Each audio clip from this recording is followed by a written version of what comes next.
Hello friends, welcome to my YouTube channel. In this video we will study the story of Dr. B.R. Ambedkar. तो अगर आपने मेरा channel अभी तक subscribe नहीं किया है तो जल्दी से कर लो ताकि आप ऐसी अमेजिंग स्टोरीज सुन सके। बाबा साहेब डॉक्टर भीमराव अंबेडकर का जन्म 14 अप्रैल 1891 को हुआ था। वह अपने माता पिता की 14वीं और अंतिम संतान थे। बाबा साहेब अंबेडकर के पिता सूबेदार रामजी मालोजी सकपाल थे। वह ब्रिटिश सेना में सूबेदार थे। बाबा साहेब के पिता संत कबीर दास के अनुयायी थे और एक शिक्षित व्यक्ति थे। भीमराव रामजी अंबेडकर लगभग 2 वर्ष के थे जब उनके पिता नौकरी से सेवानिवृत्त हो गए थे। जब वह केवल 6 वर्ष के थे तब उसकी मां का निधन हो गया था। बाबा साहेब ने अपनी प्रारंभिक शिक्षा मुंबई में प्राप्त की। अपने स्कूली दिनों में ही उन्हें इस बात से गहरा सदमा लगा कि भारत में अछूत होना क्या होता है। अंबेडकर अपनी स्कूली शिक्षा सतारा में ही कर रहे थे। दुर्भाग्यवश अंबेडकर की मां की मौत हो गई। उनकी चाची ने उनकी देखभाल की। बाद में वह मुंबई चले गए। अपनी स्कूली शिक्षा के दौरान वह अस्पृश्यता के अभिशाप से पीड़ित हुए। 1907 में मैट्रिक की परीक्षा पास होने के बाद उनकी शादी एक बाजार के खुले छप्पड़ के नीचे हुई। अंबेडकर ने अपनी स्नातक की पढ़ाई एल्फिंस्टन कॉलेज, बॉम्बे से की, जिसके लिए उन्हें बड़ौदा के महामहिम सयाजीराव गायकवाड़ से छात्रवृत्ति प्राप्त हुई थी। स्नातक पूरी करने के बाद अनुबंध के अनुसार उन्हें बड़ौदा संस्थान में शामिल होना पड़ा। जब वह बड़ौदा में थे तब उनके पिता की मौत हो गई। वर्ष 1913 में अंबेडकर को उच्च अध्ययन के लिए अमेरिका जाने वाले एक विद्वान के रूप में चुना गया। यह उनके शैक्षिक जीवन का एक महत्वपूर्ण मोड़ साबित हुआ। उन्होंने कोलंबिया विश्वविद्यालय से 1915 और 1916 में क्रमशः एमए और पीएचडी की डिग्री प्राप्त की। इसके बाद वह आगे की पढ़ाई करने के लिए लंदन गए। वह ग्रेज इन में वकालत के लिए भर्ती हुए और उन्हें London school of economics and political science में डीएससी की तैयारी करने की भी अनुमति प्राप्त हुई, लेकिन उन्हें बड़ौदा के दीवान ने भारत वापस बुला लिया। बाद में उन्होंने बार एट लॉ और डीएससी की डिग्री भी प्राप्त की। उन्होंने जर्मनी के बॉन विश्वविद्यालय में कुछ समय तक अध्ययन किया। उन्होंने 1916 में भारत में जातियां, उनका तंत्र, उत्पत्ति और विकास पर एक निबंध पढ़ा। 1916 में उन्होंने भारत के लिए राष्ट्रीय लाभांश, एक ऐतिहासिक और विश्लेषणात्मक अध्ययन पर अपना थीसिस लिखा और अपनी पीएचडी की डिग्री प्राप्त की। इसे 8 वर्षों के बाद ब्रिटिश भारत में प्रांतीय वित्त का विकास शीर्षक के अंतर्गत प्रकाशित किया गया। इस उच्चतम डिग्री को प्राप्त करने के बाद बाबा साहेब भारत वापस लौट आए और उन्हें बड़ौदा के महाराजा ने अपना सैन्य सचिव नियुक्त किया, जिससे कि उन्हें लंबे समय में वित्त मंत्री के रूप में तैयार किया जा सके। बाबा साहेब सितंबर 1917 में शहर वापस लौट आए क्योंकि उनका छात्रवृत्ति कार्यकाल समाप्त हो गया और वह सेवा में शामिल हो गए। लेकिन नवंबर 1917 तक शहर में कुछ दिनों तक रहने के बाद वह मुंबई के लिए रवाना हो गए। अस्पृश्यता के कारण उनके साथ हो रहे दुर्व्यवहार के कारण वह सेवा छोड़ने के लिए मजबूर हो गए। डॉ. अंबेडकर मुंबई लौट आए और राजनीतिक अर्थव्यवस्था के प्रोफेसर के रूप में सिडेनहम कॉलेज में पढ़ाने लगे। जैसा कि वह अच्छी तरह पढ़ाते थे, वह छात्रों में बहुत लोकप्रिय हो गए। लेकिन उन्होंने लंदन में अपनी कानून और अर्थशास्त्र की पढ़ाई फिर से शुरू करने के लिए अपने पद से इस्तीफा दे दिया। कोल्हापुर के महाराजा ने उन्हें वित्तीय सहायता प्रदान की। 1921 में उन्होंने अपनी थीसिस लिखी, ब्रिटिश भारत में इंपीरियल फाइनेंस का प्रांतीय विकेंद्रीकरण, और लंदन विश्वविद्यालय से अपनी एमएससी की डिग्री प्राप्त की। फिर उन्होंने जर्मनी के बॉन विश्वविद्यालय में कुछ समय गुजारा।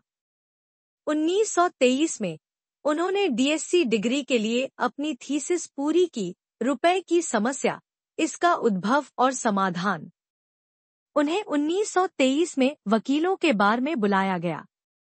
1924 में इंग्लैंड से वापस लौटने के बाद उन्होंने दलित लोगों के कल्याण के लिए एक एसोसिएशन की शुरुआत की, जिसमें सर चिमनलाल सीतलवाड़ अध्यक्ष और डॉ. अंबेडकर चेयरमैन थे। एसोसिएशन का तत्काल उद्देश्य शिक्षा का प्रसार करना, आर्थिक स्थितियों में सुधार करना और दलित वर्गों की शिकायतों का प्रतिनिधित्व करना था। उन्होंने नए सुधार को ध्यान में रखते हुए दलित वर्गों की समस्याओं को संबोधित करने के लिए 3 अप्रैल 1927 को बहिष्कृत भारत समाचार पत्र की शुरुआत की। 1928 में वह गवर्नमेंट लॉ कॉलेज, बॉम्बे में प्रोफेसर बने और 01 जून 1935 को वह उसी कॉलेज के प्रिंसिपल बने और 1938 में अपना इस्तीफा देने तक उसी पद पर बने रहे। 13 अक्टूबर 1935 को दलित वर्गों का एक प्रांतीय सम्मेलन नासिक जिले में येवला में आयोजित किया गया। इस सम्मेलन में उनकी घोषणा से हिंदुओं को गहरा सदमा लगा। उन्होंने कहा, मैं हिंदू धर्म में पैदा हुआ लेकिन मैं एक हिंदू के रूप में नहीं मरूंगा। उनके हजारों अनुयायियों ने उनके फैसले का समर्थन किया।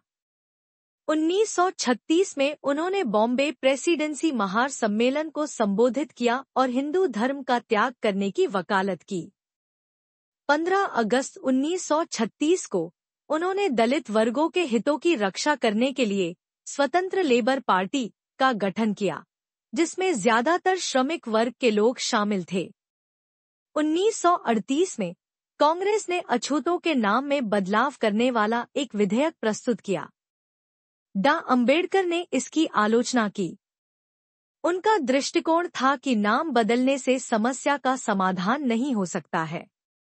1942 में वह भारत के गवर्नर जनरल की कार्यकारी परिषद में एक श्रम सदस्य के रूप में नियुक्त हुए। 1946 में उन्हें बंगाल से संविधान सभा के लिए चुना गया। उसी समय उन्होंने अपनी पुस्तक प्रकाशित की, शूद्र कौन थे। आजादी के बाद 1947 में उन्हें देश के प्रथम प्रधानमंत्री श्री जवाहरलाल नेहरू के पहले मंत्रिमंडल में कानून एवं न्याय मंत्री के रूप में नियुक्त किया गया। लेकिन 1951 में उन्होंने कश्मीर मुद्दे, भारत की विदेश नीति और हिंदू कोड बिल के प्रति प्रधानमंत्री नेहरू की नीति पर अपना मतभेद प्रकट करते हुए मंत्री पद से इस्तीफा दे दिया। 1952 में कोलंबिया विश्वविद्यालय ने भारत के संविधान का मसौदे तैयार करने में उनके योगदान को मान्यता प्रदान करने के लिए उन्हें LLD की डिग्री प्रदान की। 1955 में उन्होंने भाषाई राज्यों पर विचार नामक अपनी पुस्तक प्रकाशित की।